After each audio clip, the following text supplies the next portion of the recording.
వస్తాడు నీ దగ్గరికి, ఆయన నీ పక్షం వహిస్తాడు. లోకం మొత్తం ఏకమై నిన్ను పక్కన పెట్టినా ఆయన ఒక్కడు నీ పక్షాన ఉంటే చాలు, లోకం నీ కాళ్ళ దగ్గరికి వచ్చింది. కానీ ఇక్కడ దేవుని కోసం తెగించేటువంటి వ్యక్తులు కావాలి. దేవుని కోసం తెగింపు కలిగి అడుగులు ముందుకేసేటువంటి విశ్వాస వీరులు కావాలి. కృతజ్ఞతా బుద్ధి కలిగినటువంటి నీతిమంతులు కావాలి. ఎవరికో భయపడి దాక్కునేవాళ్ళు కాదు, పిరికి పందలు కాదు. దేవుని మహిమార్థమై దమ్ము చేసి తెగించేటువంటి యోధుల కొరకు దేవుడు వెతుకుతున్నాడు. అలా ఎవరైనా ఆయన నిమిత్తం అడుగులు ముందుకేస్తే వాళ్ళ కోసం 100 అడుగులు 1000 అడుగులు యేసయ్య పరిగెత్తి వారిని హత్తుకోవటానికి సిద్ధంగా ఉన్నాడు.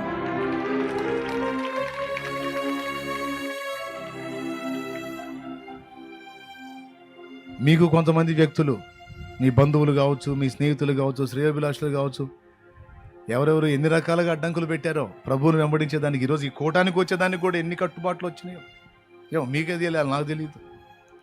ఏమేం జరిగినాయో మీకే తెలియాలి, నాకేం తెలియదు. మొత్తానికి తెంచి అవతల పడేసి దేవుని పాదాల చెంతకు వచ్చారు. ధన్యులు మీరు. హల్లెలూయా, హల్లెలూయా. ఏమేం జరిగినాయో మీకే తెలియాలి, నాకేం తెలుసు? అవునా? కానీ దేవుడు నమ్మదగినవాడు. తెగించి అడుగులు వేస్తే ఏం జరుగుతాయి అన్న పాయింట్కి, తెగించి అడుగులు వేస్తే విశ్వాస వీరుల జాబితాలోకి వస్తాం. మానవాతీతమైన అద్భుతాలు మన జీవితంలో జరుగుతాయి, మన ద్వారా ఎదుటి వాళ్ళ జీవితాల్లో కూడా జరుగుతాయి. హల్లెలూయా. 2 దోణెలు మునగ చేపలను పట్టి ఆ చేపల రాశి అక్కడ పెట్టుకొని పేతురు చేపలకెళ్ళి ప్రభుకెళ్ళి చూస్తున్నాడు. నడి సముద్రంలో పోయి వలేస్తే చేపలు పడ్డా, ఈ ధరను వలయిపించాడు, కొంచెం లోతుకు నడిపించి చేపలు ఇంత పడ్డాయి అని. ఇప్పుడు చేపలా ప్రభువా? యేసు ప్రభు అన్నాడు, నన్ను వెంబడించు, నిన్ను మనుషుల్ని పట్టు జాదరునిగా చేస్తానన్నాడు. పేతురు ఏం చేశాడో మీకు తెలుసు. మారు మాట్లాడకుండా ఆ చేపల 2 రాసులను కూడా అక్కడే వదిలేసి యేసు ప్రభుని వెంబడించాడు. స్తోత్రం. ప్రభా, చేపలు ఖరాబ్ అయిపోతాయి, కొంచెం జస్ట్ అమ్మి సొమ్ము చేసుకొని వస్తాను, ఆయన మనకు ఉపయోగపడతాయి అలా. అవి పట్టించి చూడు, అసలు ఆయన పరిశోధన చూడు, ఆయన టెస్ట్ చూడు. చేపలు లేకుండా రమ్మంటే వస్తారు, ఖాళీగా ఉన్నాడు కాబట్టి. 2 దోణెల నిండా చేపల రాసులు కుప్పలు అక్కడ పెట్టి, చేపలు కావాలో నేను కావాలో కోరుకో అన్నాడు. ఇచ్చి నిలబడ్డాడు, నేనా చేపలా అని. మనమైతే ఏం చేస్తాం? ఈ అమ్మిందాక చేపల ప్రభు, అమ్మినాక నువ్వు ప్రభు అంట. స్తోత్రం. మారు మాట్లాడకుండా తెగించి అడుగు ముందుకేసేసాడు పేతురు. ఎంత ధన్యుడయ్యాడు! చరిత్ర పుటల్లో నిలిచిపోయాడు, సంఘమునకు స్తంభమయ్యాడు. అంతేకాదు, మానవాతీతమైన కార్యాలు, నా వెనక వచ్చేవారు నాకంటే గొప్ప కార్యాలు చేస్తారన్న కార్యాలను సీమోను పేతురు చేశాడు. చేపల రాసులు పట్టించుకోలా. ఏసే నా రాశి, ఏసే నా ధననిధి, ఏసే నా సంపన్న స్థితి, ఏసే నా ఐశ్వర్యం, ఏసే నా అతిశయం, నాకు యేసు చాలనుకున్నాడు. అపోస్తల కార్యం 3లో శృంగారమున దేవాలయం దగ్గర పుట్టింది మొదలుకొని ఉన్న కుంటివాడైనటువంటి మనుషుని దగ్గరికి వచ్చినప్పుడు వాడు పేతురు యోహానుల దగ్గర ఏమైనా దొరుకునేమో అని కనిపెట్టుచుండగా పేతురు ఏమన్నాడు తెలుసా? వెండి బంగారాలు నా దగ్గర లేవురా బాబు అంటే భిక్షగాడికి వేయటానికి అంత కానుగోడలేదు ఆయన దగ్గర. కానీ ఒక చిన్న కార్యంతో ఆడు మళ్ళీ ముష్టెత్తుకోకుండా చేశాడు. వెండి బంగారాలు నా యొద్ద లేవు, మాకు కలిగినదే నీకు ఇస్తున్నాము, నజరేయుడగు యేసునామమున లేచినడు అంటే పుట్టినది మొదలుకొని కుంటివాడైన మనుషుడు 2 కాళ్ళు నేల మీద మోపి నిలిచి గంతులేస్తా దేవుణ్ణి మహింపరిచాడు. ఈ కార్యం ద్వారా దాదాపు 5,000 మంది రక్షణలోకి వచ్చారు. ప్రియులారా, చేపల రాశికే ఒకవేళ అతను కనెక్ట్ అయితే ఏం జరిగేది తెలుసా? ఆ 2 రాసులు చేపలు అమ్ముకుని ఇంకో దోణి కొనుక్కునేవాడు. కొంతమంది కూలోళ్ళని చేపలు పట్టడానికి పెట్టేవాడు, ఇంకో దోణి కొనేవాడు, ఇంకా 4 వలలు కొనేవాడు, ఇంకొక 20 మంది కూలోళ్ళని పెట్టేవాడు, 100 మందిని పెట్టేవాడు. ఒక రకంగా చెప్పాలంటే కొన్ని సంవత్సరాలకి చేపల వ్యాపారంలో మంచి సౌండ్ అయి ఉండేవాడు. ఆ స్థితిలో ఒకవేళ పేతురు శృంగారమం దేవాలయం దగ్గరికి వస్తే యేసు ప్రభు సంగతి ఏమో నాకు తెలియదు, కానీ ఇదిగో ఈ బంగారం నా దగ్గర ఉందని బంగారం ఇచ్చేవాడు. బంగారం నాణ్యం ఇస్తే భిక్షగాడు మళ్ళీ పొద్దున్నే వచ్చి కూర్చుంటాడా, ఇంకా ఎప్పుడు కడుక్కోకుండా మానిపోతాడా? మామూలు రూపాయి నాణ్యాలు ఇచ్చేవాళ్ళు ఒకరోజు ఒకడు వచ్చి బంగారు నాణ్యం ఇచ్చాడు అనుకో, భిక్షగాడు ఇంకా పెందలాడు వచ్చి కూర్చుంటాడా, ఇక మానుకుంటాడు అడుక్కోవటం? ఇంకా పెందలాడు వచ్చి కూర్చుంటాడు, ఇంకా గట్టిగా సౌండ్ చేసి కేకలేస్తుంటాడు, బాబా ధర్మం చేయండి బాబా, నిన్న ఆయన ఒక బంగారం నాణ్యం వేసాడు బాబా. అడుక్కునేవాడిని ఇంకొంచెం డెవలప్ చేసినట్టయితే. కానీ నాకు చేపలు వద్దు, యేసు కావాలన్నందుకు, యేసు కోసం తను తెగించి వాటిని వదిలిపెట్టడానికి ఇష్టపడ్డందుకు ధన్యచరితుడైపోయాడు. కేఫా, పేతురో. డబ్బు కావాలా, యేసే కావాలా? వెండి బంగారములు నాకు వలదు, పేరు ప్రఖ్యాతులు నాకు వలదు. వెండి బంగారములు నాకు వలదు, పేరు ప్రఖ్యాతులు నాకు వలదు. ఇహ భోగ భాగ్యాలు నాకు వలదు, ఇహ భోగ భాగ్యాలు నాకు వలదు. సిరి సంపదల ఆశ నాకు లేదు, సిరి సంపదల ఆశ నాకు లేదు. నీ పాద సన్నిధే నాకు చాలు, నీ పాద సన్నిధే నాకు చాలు. స్తుతి నీకే నా ప్రభు, స్తుతి నీకే నా ప్రభు. స్తుతి ఘనత మహిమలను నీకే యేసు ప్రభు, స్తుతి నీకే నా ప్రభు, స్తుతి నీకే నా ప్రభు. Praise the lord. తెగించి అడుగులేసిన ప్రతి భక్తుడు భక్తురాలు ధన్యచరితులయ్యారు. నశించిపోతున్న ఆత్మల రక్షణార్థమై, ప్రభు మహిమార్థమై, దేవుని చిత్తం నెరవేర్పు కొరకు జీవితాన్ని అంకితం చేసుకొని ప్రభువుని ప్రేమించి ఆయన కొరకు అడుగులు ముందుకు వేసిన చరిత్రలన్నీ ధన్యచరితలే అయ్యాయి. ఒక్క ఆడపిల్ల తెగించింది. అహస్వేరోషు సంస్థానంలో రాణి పోటీకి ఎస్తేరు వెళ్ళడానికి తెగించింది.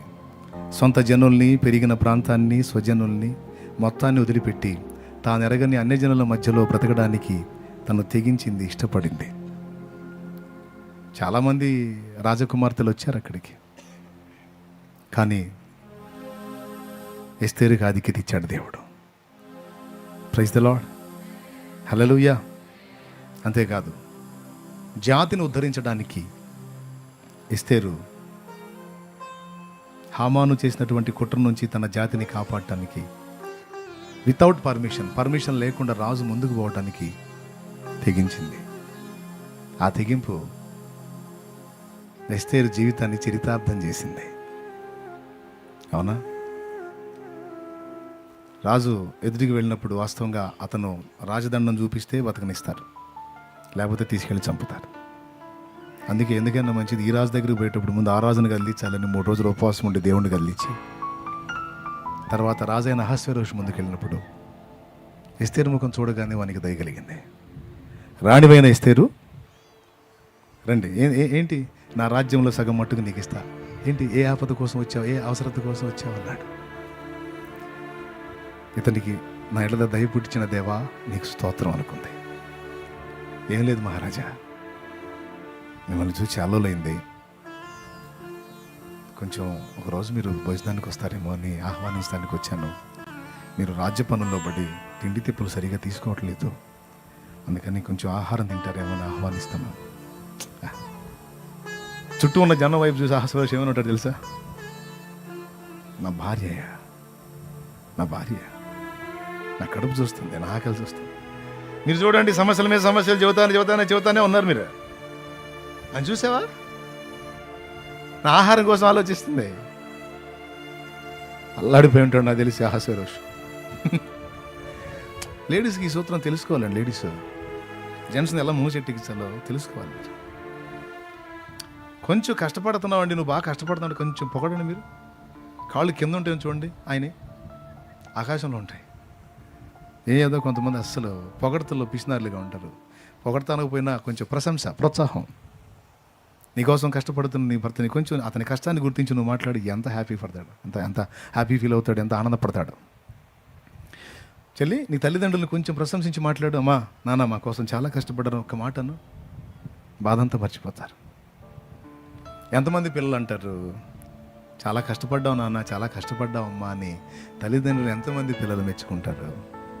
పనికి మేల పిల్లలు కాకపోతే మిమ్మల్ని కాదు మెచ్చుకోని వాళ్ళని, ప్రశంసించిన వాళ్ళని, పనికి మేలిన వాళ్ళు మిమ్మల్ని కాదు. ఒకవేళ మీరు మెచ్చుకోకపోతే మీరు కూడా తల్లిదండ్రుల కష్టాన్ని చూసి నువ్వేం పెద్ద వాళ్ళకేం తీసుకొచ్చి దిగేయాల్సిన అవసరంలా, లేకపోతే వాళ్ళకేం పెట్టాల్సిన అవసరంలా. పంచపక్ష పరమాణ వాళ్ళ కష్టాన్ని గుర్తించి ఒక్క మాట నువ్వు పలికితే తృప్తిగా ఫీల్ అవుతారు.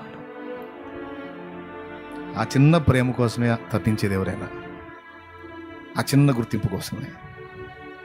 ఏ తల్లిదండ్రి అయినా పిల్లల్ని కూడా, ఆవిడ పాపం పోరాడాడు, కొంచెం ఓడాడు, మెచ్చుకో. అరే బాగా కష్టపడ్డావు నాన్న, నువ్వు పోరాడావురా, ఆడబడింది కొంచెం, ఏముందిలే ఈసారి గెలుస్తావు నాన్న నువ్వు, లేకపోతే నువ్వు తక్కువ కాదురా, నువ్వు మంచి పోరాట యోధుడు అన్ను మెచ్చుకో. నువ్వు అండి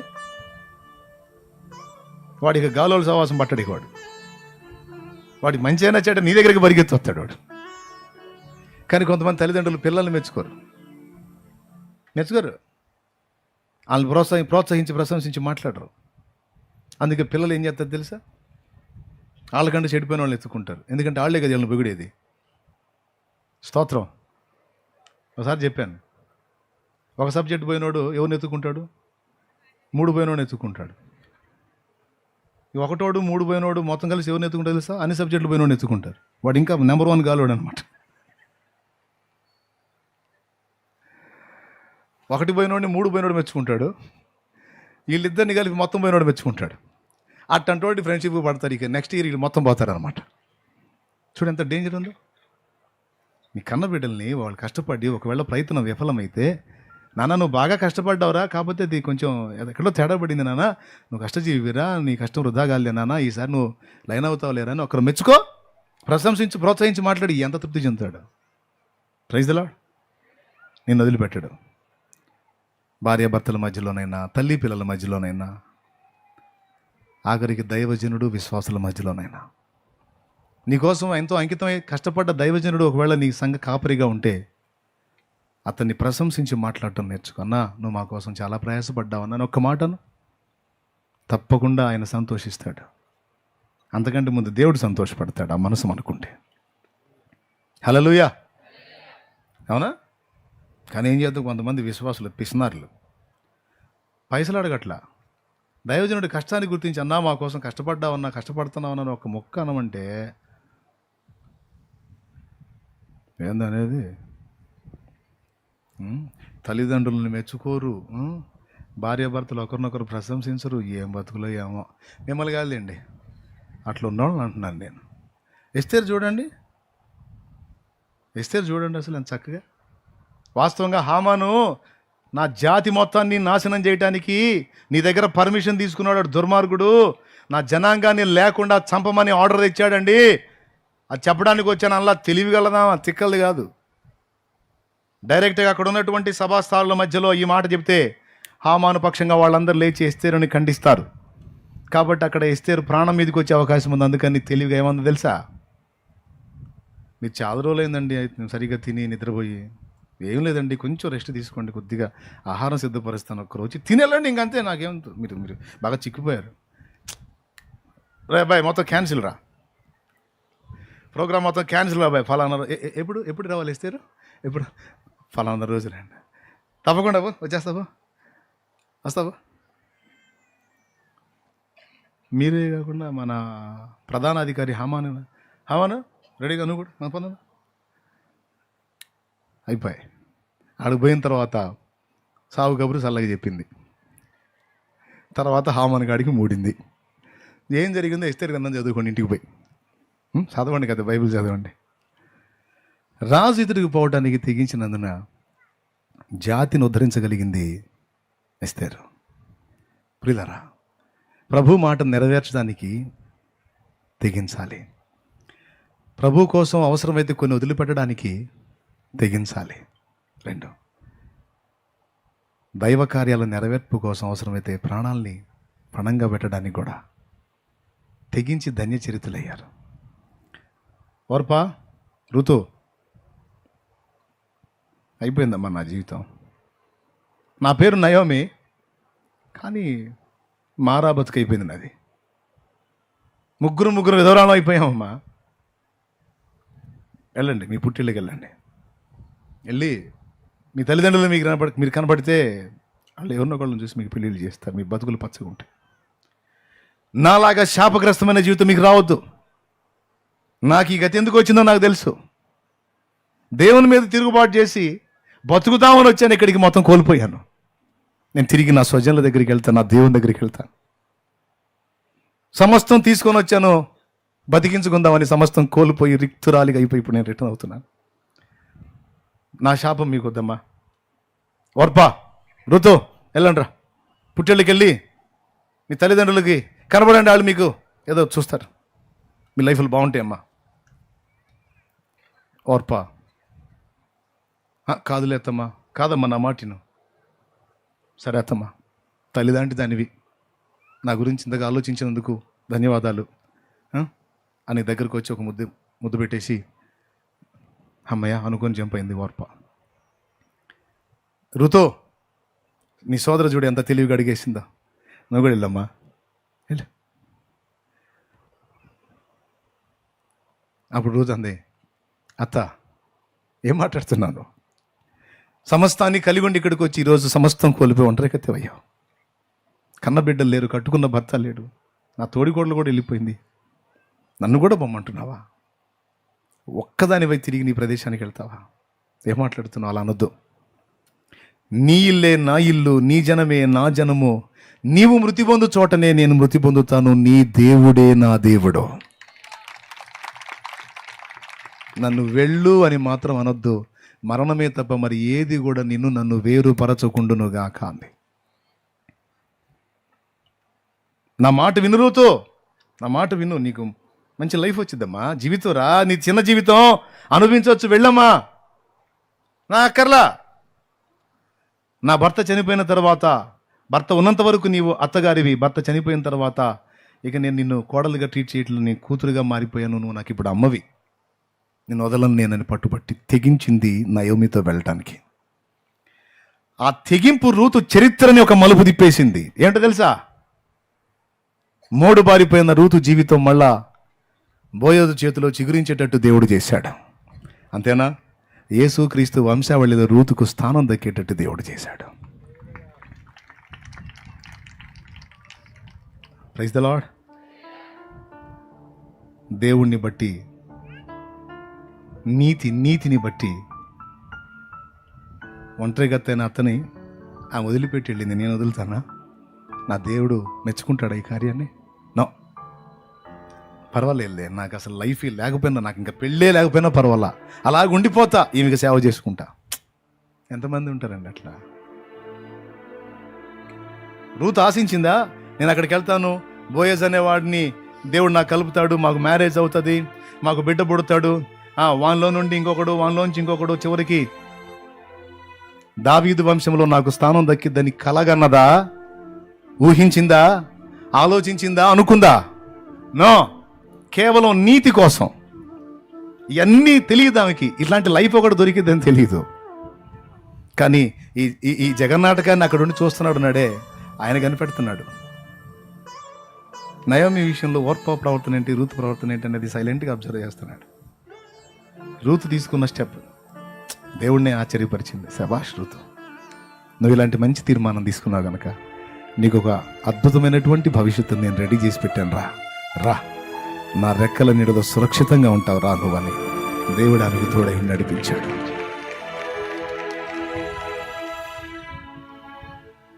జాతి కొరకు ఉపవాస దీక్షతో పోరాడిన ఎస్తేరు రాణిలా, నీతి కొరకు తన అత్తను విడువక హత్తుకున్న రూతమ్మ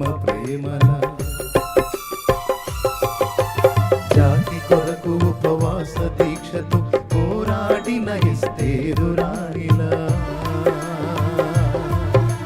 నీతి కొరకు తన అత్తను విడువక హత్తుకున్నదు తమ్మ ప్రేమలా. కన్నీళ్లతో ప్రభు కాళ్ళు కడిగి తన కురులతో తుడిచిన మద్దలేనలా,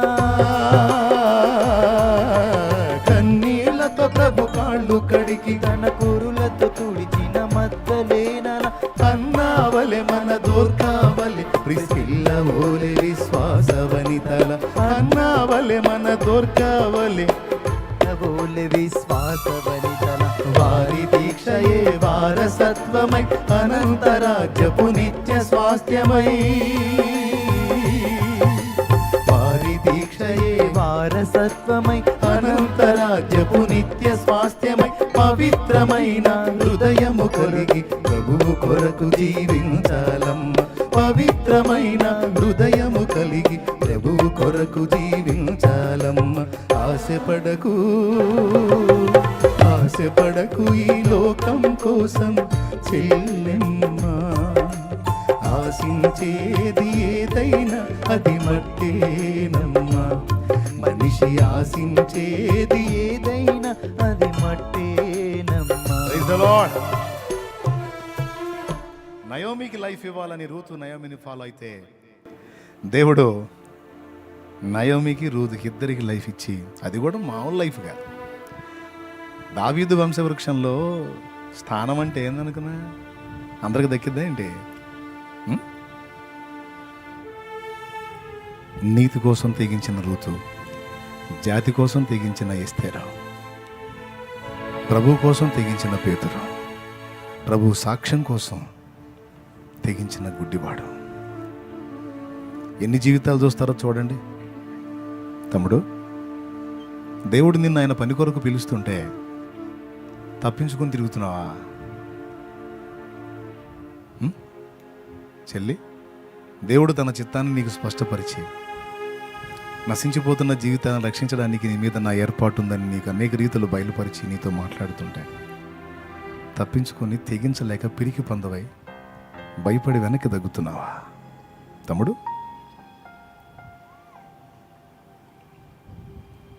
ఇక్కడ ఎవరున్నారో ఆయన కూర్చున్న వాళ్ళల్లో, ఇక్కడ ఉన్న వాళ్ళల్లో ఎవరున్నారో ఆ స్థితిలో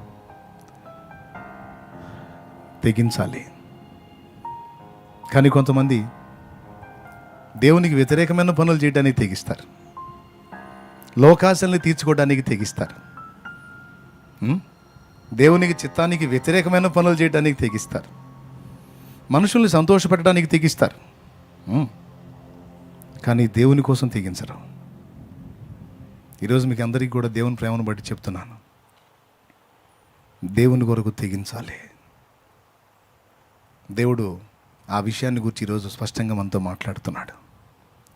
ఇందాక చెప్పాను ఒక సత్యం, సువార్త సత్యం, దాన్ని 10 మందికి చాటడానికి తెగించాలి. ఈరోజు అలా తెగించి 10 మందికి చాటించని కారణం చేత మార్కాపురంలో 100% మంది ప్రజల్లో దాదాపు 80% ఇంకా నరకం అంచుకే ఉన్నారు. ఒక 20% కూడా రక్షణలోకి రాలేదు, 20% కూడా రక్షణలోకి రాలేదు, 80% నరక పంచునే ఉన్నారు. ఎందుకు? విశ్వాసులు తెగించి ప్రకటించని కారణం చేత, బాధ్యత నెరవేర్చని కారణం చేత.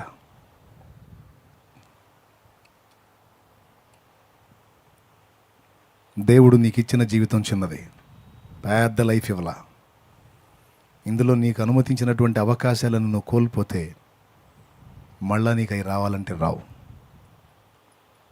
గుర్తుపెట్టుకొని, గతించిన కాలం ఏదో గతించింది, కనీసం ఇక నుంచైనా నడుం కట్టి దేవుని కోసం బ్రతకడానికి నిలబడండి. అధమలోక సుఖాలను ఆశించొద్దు, వాటి కోసం వెంపర్లాడొద్దు, దిగులు పడద్దు. సమస్తాన్ని తెచ్చి నీ పాదాల దగ్గర పెట్టగల దమ్ము దేవుడికి ఉంది, కానీ ఈ లోకమంతా ఏకమై దేవుడిని నీకు తెచ్చి ఇవ్వలేదు.